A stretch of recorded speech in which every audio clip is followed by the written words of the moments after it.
ይህ ፕሮግራም የተሳካው በጆይስ ሜየር ሚኒስትሪ ጓደኞችና ባልደረቦች ነው። ዛሬ ይህ እንዲገባችሁ ፈልጋለሁ። ከዚህ በፊት መጥፎ ውሳኔ ወስናችሁ ከነበረ እነዛም መጥፎ ውሳኔዎች ትክክለኛ ውሳኔ በመወሰን ማስተካከል ትችላላችሁ። አሁኑ ነው እያንዳንዱ የምትወስኑት ጥሩ ውሳኔ ከዚህ በፊት ለወሰናችሁት መጥፎ ውሳኔ ማስተካከያ ነው።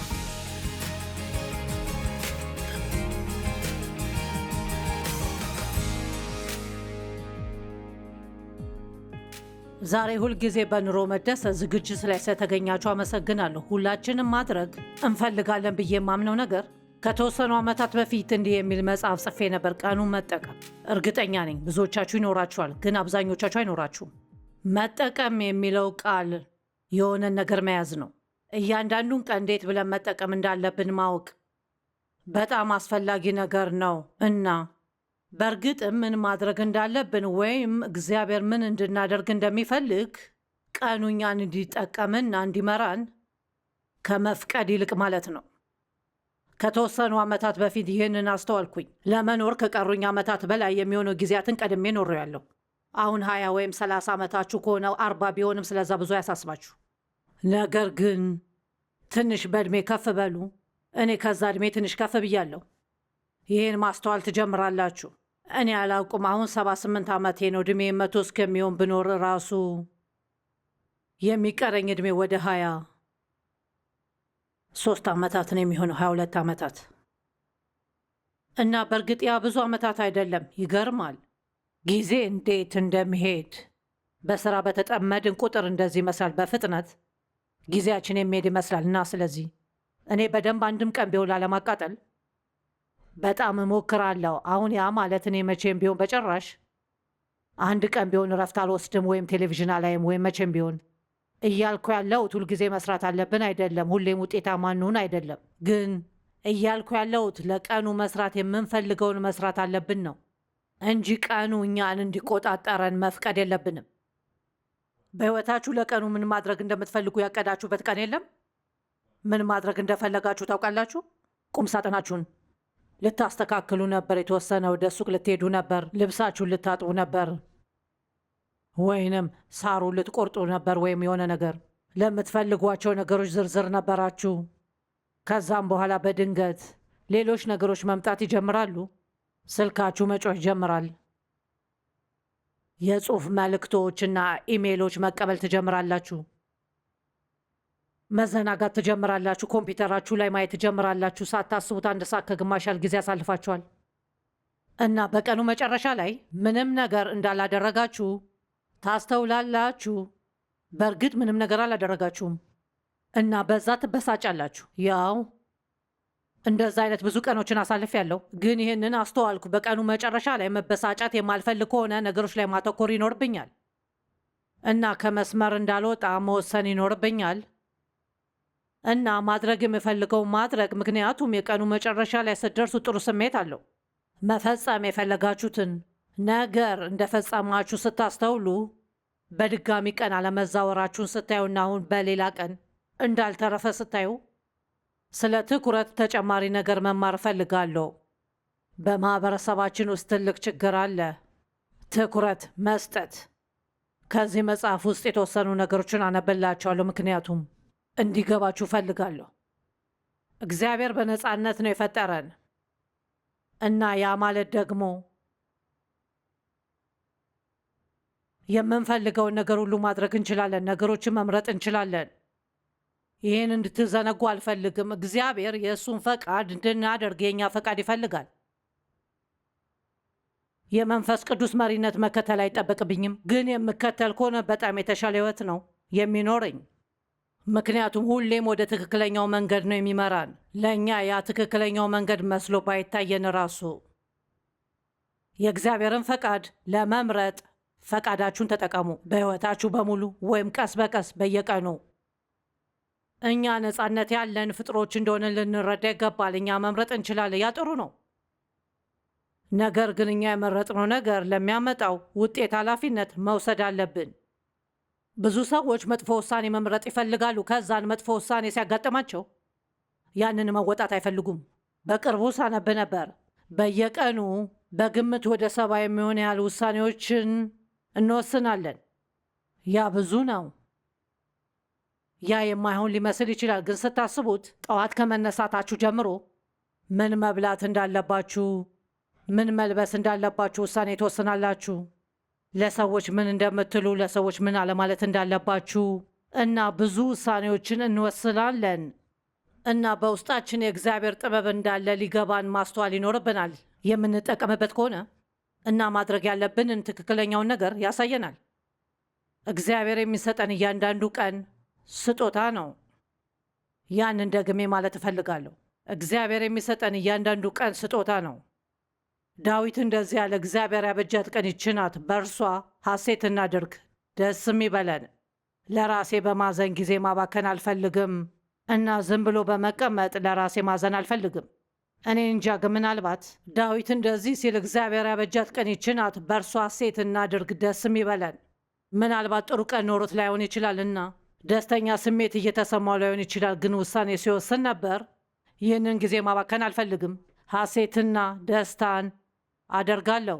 በዚህ ሰዓት ምናልባት ይህ እናንተ ቀን ነው፣ ችግር ያለባችሁ ቀን፣ እንዳይፈጠር የምትፈልጉት የሆነ ነገር ተፈጥሮ ይሆናል። ከልጆቻችሁ አንዱ አሁን መፍታት የሚኖርባቸው የሆነ ችግር ፈጥረው ሊሆን ይችላል። ሌላ አይነት ችግር አጋጥሟችሁ ይሆናል። ፈተና፣ የሆነ መከራና ምርጫ አላችሁ። ወይ አሳዛኝ እንድትሆኑ መፍቀድ ወይንም ቀኑን ተጠቅማችሁ እንዲህ ማለት አይ ይህ ነው ቀኑ እግዚአብሔር ያበጀው፣ ሐሰተኛና ደስተኛ እሆናለሁ። ስለዛ አስቡ ውስጤ ለራሳችሁ በማዘን ምን ያህል ቀናት ነው ያጠፋችሁትና ያባከናችሁት? በንዴት ምክንያት በመስጠት መቼም ቢሆን በሕይወታችሁ የሆነ መፍታት የማትችሉትን ነገር ለመፍታት በመሞከር፣ ምክንያቱም እግዚአብሔር ብቻ ነው መፍታት የሚችለው። ሁልጊዜ ጊዜያችንን ማባከን አንፈልግም። እያንዳንዱ ቀን ዋጋ አለው እና እያንዳንዱ ቀን መጠቀም ይኖርብናል። ኤፍ ማየር እንዲህ አለ፣ ምናልባት በብዛት ለስሜታችሁ ነው የምትኖሩት እና ለፍቃዳችሁ በጥቂቱ። ያን እወደዋለሁ። አንድ የልጅ ልጄ ገና እንደወጣ ከሁለተኛ ደረጃ ትምህርት ቤት እንደወጣ ወዲያውኑ ከቤት ለመውጣት እንደሚፈልግ ወሰነ። ከሆኑ ሰዎች ጋር የሆነ አፓርትመንት ውስጥ ለመኖር ፈለገ። ሁሉም በጣም ነው የሚጠጡት እና ሁሉም እጽ ይጠቀማሉ። ከእነርሱ ማል አንዱ ከመጠን በላይ በመጠቀሙ ራሱ ሞቶ ነበር እና ብቻ ሁሉም የሞኝ ህይወት ነበር የሚኖሩት። ህይወታቸውን እያባከኑ ነበር። እግዚአብሔር የሰጣቸውን እያንዳንዱ ቀን እያባከኑ ነበር እና ከዛን የልጅ ልጄ በመጨረሻ ላይ ወሰነና እና የተወሰነው ምክንያት የነበረው ያ ልጅ ከመጠን በላይ ተጠቅሞ ሲሞት የተወሰነ ፍርሃት በውስጡ ፈጠረበት። ከዛን ወደ ቤት መመለስ እንደሚፈልግ ወሰነ። ስለዚህ ወላጆቹ ጋር ደወለለ። እንዲህ ያለ ወደ ቤት መመለስ እችላለሁ? እና እነርሱም እሺ አሉ። እና ታውቃላችሁ አልኮል ለማቆም በትጋት ይሰራ ነበር። ከእጽም ነፃ ለመሆን ከእግዚአብሔር ጋር ትክክል ሆነ። ቤተ ክርስቲያን መሄድ ጀመረ እና አሁን ሚኒስትሪ ውስጥ እየሰራ ነው እና ነገሮች ለእርሱ በጣም ነው የተቀየሩት። ዛሬ ይህ እንዲገባችሁ እፈልጋለሁ። ከዚህ በፊት መጥፎ ውሳኔ ወስናችሁ ከነበረ እነዛ መጥፎ ውሳኔዎች ትክክለኛ ውሳኔ በመወሰን ማስተካከል ትችላላችሁ። እያንዳንዱ የምትወስኑት ጥሩ ውሳኔ ከዚህ በፊት ለወሰናችሁት መጥፎ ውሳኔ ማስተካከያ ነው። ሁሉ ነገር በእግዚአብሔር መሆን ይችላል። አሁን ጊዜ ሊፈጅ ይችላል። ሕይወታችሁን ችግር ውስጥ አስገብታችሁ ከሆነ ያንን ለማስተካከል ጊዜ ሊፈጅ ይችላል። ግን ሕይወታችሁ የባሰና የባሰ አሳዛኝ እንዲሆን ጊዜ መውሰድ ትችላላችሁ፣ ወይንም የተሻለ ለማድረግ ጊዜ መውሰድ ትችላላችሁ። ትክክለኛውን መንገድ ነው የመረጠው እና አሁን ነገሮች ለእርሱ በጣም የተሻሉ ናቸው። ስለ ዘላለማዊነት አስባችሁ ታውቃላችሁ? ታውቃላችሁ ዘላለማዊነት ይህችን ዓለም ጥለን ስንሄድ የሚጀምር ነገር ነው። ሌላው ቢቀር እንደዛ ነው የምናስበው። እና ዘላለማዊነት ልክ እንደ ሁሌ ነው፣ መቼም የማያልቅ ዘላለምን የት ነው ማሳለፍ የምትፈልጉት? መጽሐፍ ቅዱስ ሁለት ምርጫ ብቻ እንዳለን ነው የሚነግረን። ዘላለምን በገነት ማሳለፍ እንችላለን ከእግዚአብሔር ጋር ልቅሶ በሌለበት፣ መታመን በሌለበት፣ ሕመም በሌለበት፣ ጥላቻ በሌለበት እዛ ሁሉም እርስ በርስ በሚዋደድበት አካባቢ እስከመሆን እናፍቃለሁ። በተለይ አሁን ዓለም ያለበትን ሁኔታ ስናይ ወይም የተሳሳተ ውሳኔ የምንወስን ከሆነ ሲኦል የሚባል ቦታ አለ። አሁን ብዙ ሰዎች ስለ ሲኦል ማውራት ምቾት አይሰጣቸውም፣ ግን ኢየሱስ ስለ እሱ አውርቷል። እኛም ስለ እሱ ማውራት ያስፈልገናል። ዘላለምን የት ነው ማሳለፍ የምትፈልጉት? ይሄን አምናለው። እንዲህ ብዬ ጽፌ ነበር። እዚህ ያለውን ሕይወታችን እላይ ላለው ለመዘጋጀት መሆን አለበት ስንል አልተሳሳትንም። ያን እወደዋለሁ።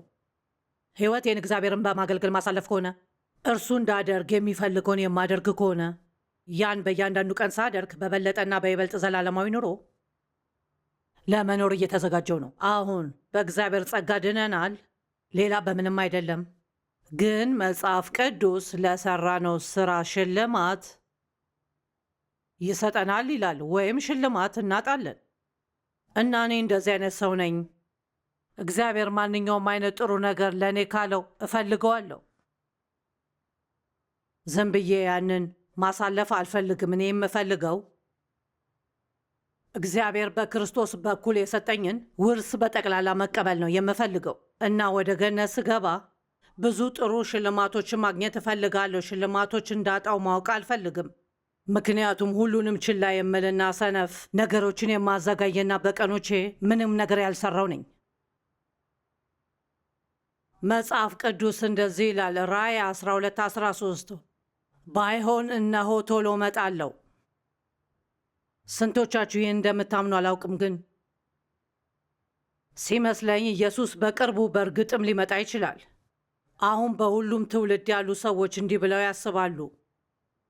በምድር ላይ ያሉ ሁኔታዎችን አተኩረን ስናይ፣ እንዲሁም በመጽሐፍ ቅዱስ ላይ ያሉ ብዙ የተከሰቱትን ትንቢቶች ስንመለከት ብዙ የቀሩ ነገሮች የሉም።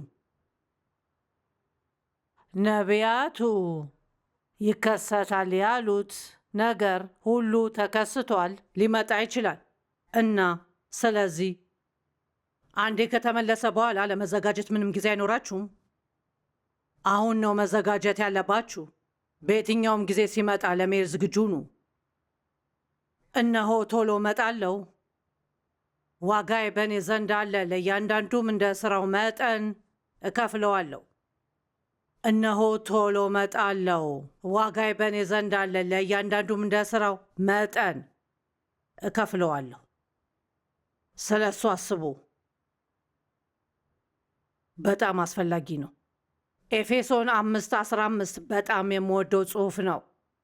እንዲህ ይላል፣ እንደው ጥበብ እንደሌላቸው ሳይሆን እንደ ጥበበኞች እንዴት እንድትኖሩ ተጠንቀቁ። እንግዲህ ጥበብ እንደሌላቸው ሳይሆን እንደ ጥበበኞች አስተዋይ ብልህ ሰዎች እንዴት እንደምትኖሩ ተጠንቀቁ። እናንተ በጥበብ እየኖራችሁ ነው ወይስ ተነስታችሁ መንጋውን ነው የምትከተሉት? በየቀኑ ማድረግ የምትፈልጉትን ነገር ነው የምታደርጉት? ወይስ የሆነ ሀሳብ በመጣ ቁጥር ያንን ሀሳብ ነው የምትከተሉት? በጥበብ መኖር ይኖርብናል። እያንዳንዱ ዛሬ የምናደርጋቸው ነገሮች ነጋችን እንደሚያስተካክል ማወቅ አለብን። የእኔ ፍላጎት ዛሬ እናንተ ሕይወታችሁ እንድታዩ መርዳት ብቻ እና ቀናችሁን እያባከናችሁ ከሆነ ቀናችሁን ለመጠቀም ውሳኔ እንድትወስኑ ነው። ቀኑ እናንተ ተጠቀሙ እንጂ ቀኑ እናንተን አይጠቀም። በጥበብ ኑሩ። ሕይወታችሁን ተጠቀሙ። ለጥሩ ውሳኔ ትክክለኛ ዋጋ አለው። ከዚህ በፊት ስል እንደነበረው በቀን ወደ 70 ውሳኔዎችን እንወስናለን። ያ ሁሉ ጊዜ ወዴት ነው ሄደው? እዚህ መጽሐፍ ውስጥ ካሉ ምዕራፎች ውስጥ አንዱ አርዕስት ይሄ ነው። ብዙ ጊዜ እንደዚህ እንላለን፣ የዓመቱ ግማሽ እንዳለፈ ማመን አልችልም፣ ገና የጀመረ መስሎኝ ነበር። ወይም እንደገና ከመቼው ገና ደረሰ። ያ ሁሉ ጊዜ ወዴት ነው ሄደው? እና ራሴ እንዲህ ስል የሆነ ቀን ላይ ሰማው፣ ያለኝ አብዛኛው ሰዓት ራሴን እያዝናናው ነው የማሳልፈው። ጥርሳችሁን በምትቦርሹበት፣ በምታጸዱበት እና የጥርስ ሐኪም ጋር በምትሄዱበት እና ዶክተር ጋር በምትሄዱበት ያው በምትንቀሳቀሱበት ቆዳችሁን በምትጠብቁበትና ሌሎች እነርሱ እንዳታደርጉ የሚፈልጉትን ነገሮች በምታደርጉባቸው ጊዜያቶች መሃል እንደዛ አይነት ነገሮች ላይ ብዙ ጊዜ እናጠፋለን። ግን ያ ሁሉ የወደፊት ዋጋ አለው። ራሳችሁን በደንብ በያዛችሁ ቁጥር ለረጅም ያህል ጊዜ ትቆያላችሁና ጥሩ ስሜት ይሰማቸዋል። ግን እንዲህ እንዳልኩ አስተዋልኩ፣ እነዛን ነገሮች ሳደርግ ብዙ ጊዜ ማጠፋ ያህል ይሰማኛል። ይሄን ዛሬ እንድታስተውሉ እፈልጋለሁ። ብዙ ጊዜ ራሳችን ላይ እናጠፋለን፣ ግን ጊዜ የምናጠፋው ምንም ነገር ላይ ይሁን ያ ዋጋ ያለው ነገር እንደሆነ እርግጠኛ መሆን አለብን። ምክንያቱም ያን ተመልሳችሁ አታገኙትም። ያን ጊዜ አንዴ ከተጠቀማችሁት በኋላ ያ ጊዜ ሄደዋል።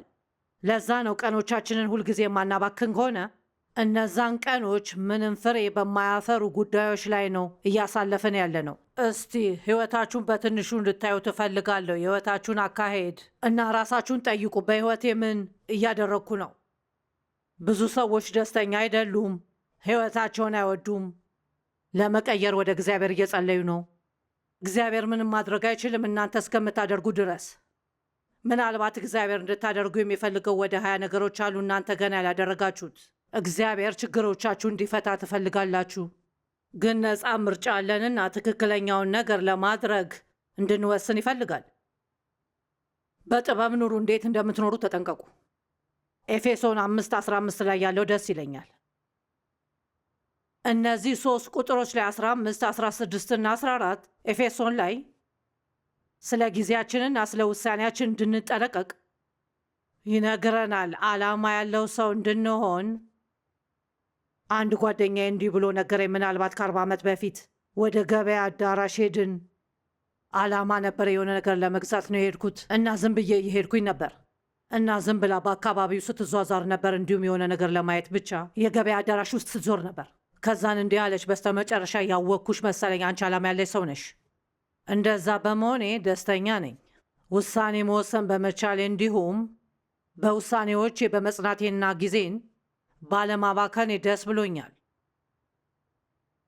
ለመኖር ደስ የሚል ኑሮ መኖር፣ በእርግጥ ምን ለማድረግ እንደምፈልግ በደንብ ማሰብ፣ እንዲሁም ብልህ ውሳኔ መወሰን። ብልህ ውሳኔዎች እየወሰናችሁ ነው። ጥበብ ማለት በኋላ ላይ ደስተኛ የምትሆኑበትን ነገር አሁን ላይ ማድረግ ማለት ነው ብዬ አምናለሁ።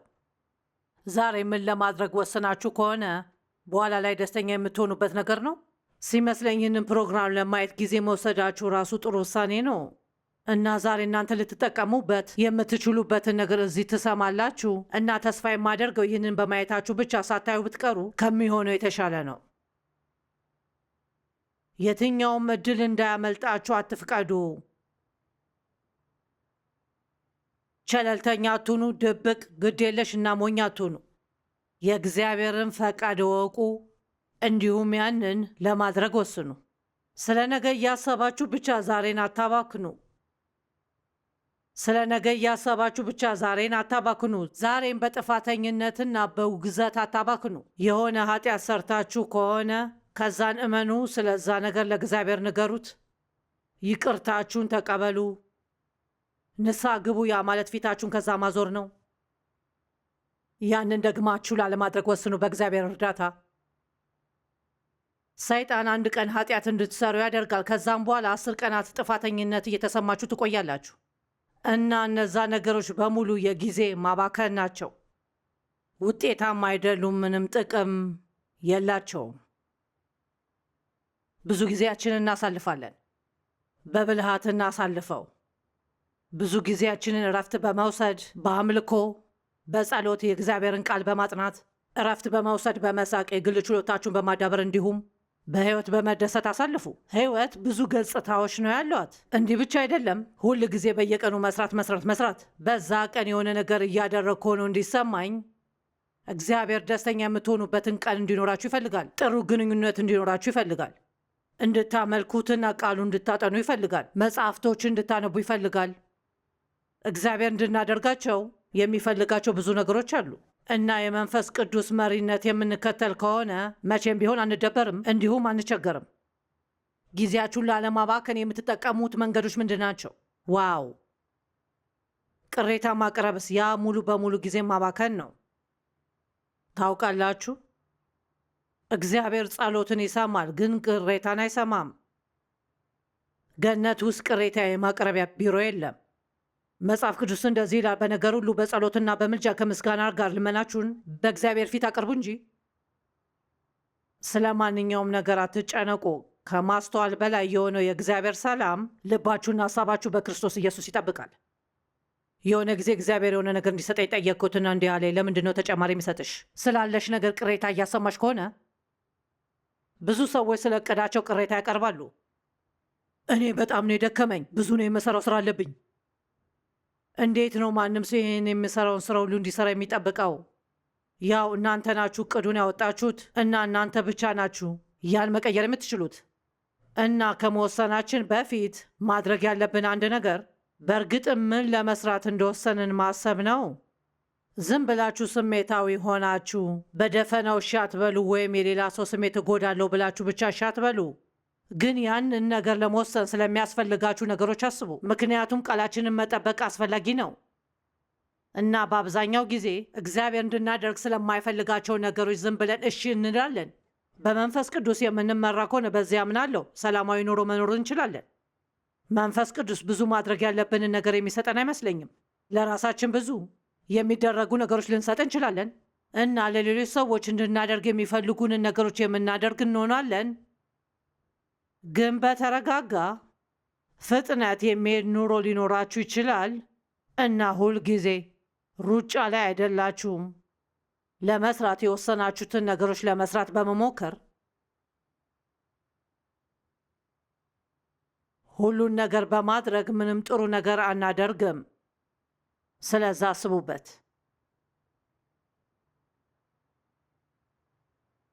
ጊዜያችሁ ለምን አይነት ነገር ነው የምትሰጡት? ለማን ነው ጊዜያችሁን የምትሰጡት?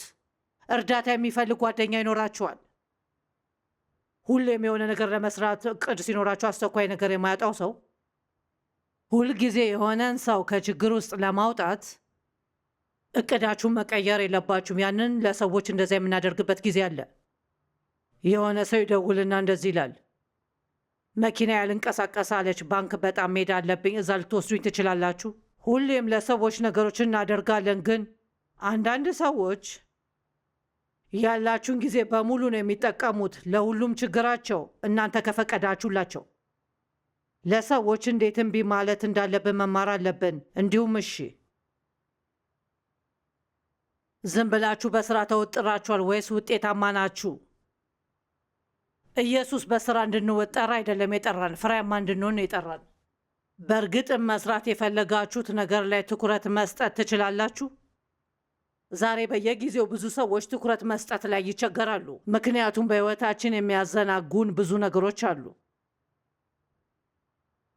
ሁሉም በእጆቻችን የምንይዛቸው ቴክኖሎጂዎች በተወሰነ መንገድ በጣም ጥሩ ናቸው፣ ግን ልንቆጣጠራቸው ይገባል እንጂ እንዲቆጣጠሩን ማድረግ አይደለም። በሄድንበት ቦታ በሙሉ ስልካችንን ይዘን እንዞራለን። የኔን መጸዳጃ ቤት ራሱ ይዤ እሄዳለሁ። እናንተም ታደርጋላችሁ? ካለ ስልክ የትም መሄድ እንደማችሉ ካሰባችሁ በጣም ያሳዝናል። የኔን የሆነ ቦታ ማስቀመጥ እጀምራለሁ እና ብቻ ያንን ላለማድረግ ስል ብቻ ትዝ ይለኛል ብቸኛው ስልክ መደወያው መንገድ የዛን ጊዜ ሞባይል ስልክ አልነበረም፣ የመኪና ስልክም አልነበረም። መኪና እየነዳችሁ ከሆነና ስልክ መደወል ከፈለጋችሁ የህዝብ ስልክ መፈለግ ነበረባችሁ። ለመደወል በቂ ዝርዝር ሳንቲም መያዝ ነበረባችሁ። መኪናችሁን ማቆምና ብርድ ቢሆንም ውጭ መውጣት ነበረባችሁ። የስልክ ክፍል ውስጥ ገብታችሁ ስልክ መደወል ነበረባችሁ። ልጅ እያለሁ ትዝ ይለኛል የባለ 4 ሰው የድግስ መስመር ነበረን እና ያ ማለት 4 ሰዎች ነው የሚጠቀሙት አንድ የስልክ መስመርና መስመሩን ለማግኘት መጠበቅ ይኖርባችሁ ነበር። ማለቴ አንድ ጊዜ መብረቅ ነበር የሆነ ምሽት ላይ እና የስልክ እንጨታችን ተመታ። ለተወሰነ ጊዜ ኢንተርኔት አልነበረንም ነበር እና እንዲህ ስል ነበር፣ ያው ምንድን ነው ማደርገው? ይህንን መስራት አለብኝ፣ ያንን መስራት አለብኝ። እነዚህ ሁሉ ቴክኖሎጂዎች እንዲመሩን መፍቀድ የለብንም፣ እኛንን መምራት ያለብን። ምን ያህል ጊዜ ነው እየቸኮላችሁ የሆነ ስህተት የምትፈጥሩት? ቀዳሚ ነገሮችን እወቁ። ሰዎች ሁልጊዜ ጠይቁኛል፣ ሁሉን ነገር እያደረግሽ ጆይስ እንዴት ነው ቅድሚያ መስጠት ያለብሽን ነገሮች የምታሳኪው? ምን እንዳስተዋልኩ ታውቃላችሁ? ዝም ብዬ አይደለም የማሳካቸው፣ ሁሌም ቅደም ተከተላቸውን አስተካክላለሁ። በሕይወታችሁ ነገሮችን ከመስመር ውጪ ማውጣት በጣም ቀላል ነው። ለመቀየርና ለማስተካከል ወደኋላ መመለስ ይኖርባቸዋል።